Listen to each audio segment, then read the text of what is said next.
तर कसे आहेत मित्रांनो? सगळे बरेच असताना मित्रांनो, रोजप्रमाणे स्वामींचं दर्शन केलं आणि मित्रांनो आपण चाललो आपल्या कामाला जाण्यासाठी. म्हटलं गाडी खूपच घाण झाली होती, सो म्हटलं त्याच्यावरती कपडा वगैरे मारावा.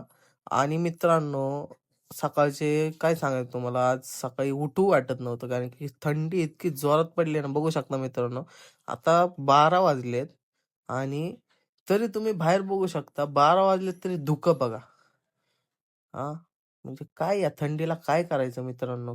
असली घाण थंडी आहे ना मित्रांनो, तर तिथनं मी आलो डायरेक्ट आळंदीमध्ये. आळंदीमध्ये फुल बंदोबस्त चालू होता, कारण की यात्रा होती आळंदीची. सो सगळे रस्ते वगैरे ब्लॉक केलेले.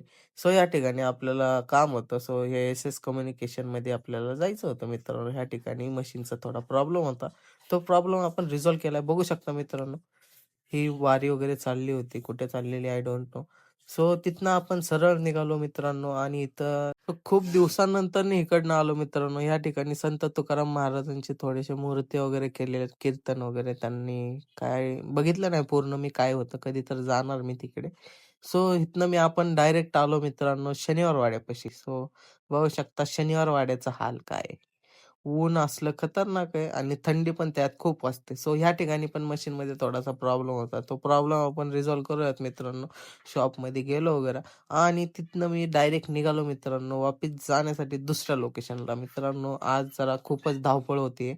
सो त्याच्यामुळे तिथनं आपण डायरेक्ट आलो मित्रांनो Cloud9 एस-बी रोडला. सो ह्या ठिकाणी पण मशीनमध्ये थोडासा प्रॉब्लेम आधी म्हटलं भाई पार्किंगची डेट बघून घ्यावी, नाहीतर गाड्या लय उचलतात बाबा इकडं. सो आलो मशीनमधला प्रॉब्लेम वगैरे रिझॉल्व्ह केला मित्रांनो आणि तिथनं आपण डायरेक्ट आपल्या मित्राला भेटायला आलो. सो हा मित्र आपला खूप दिवसांनंतरनी भेटला. सो भारी वाटलं त्याला भेटून वगैरे.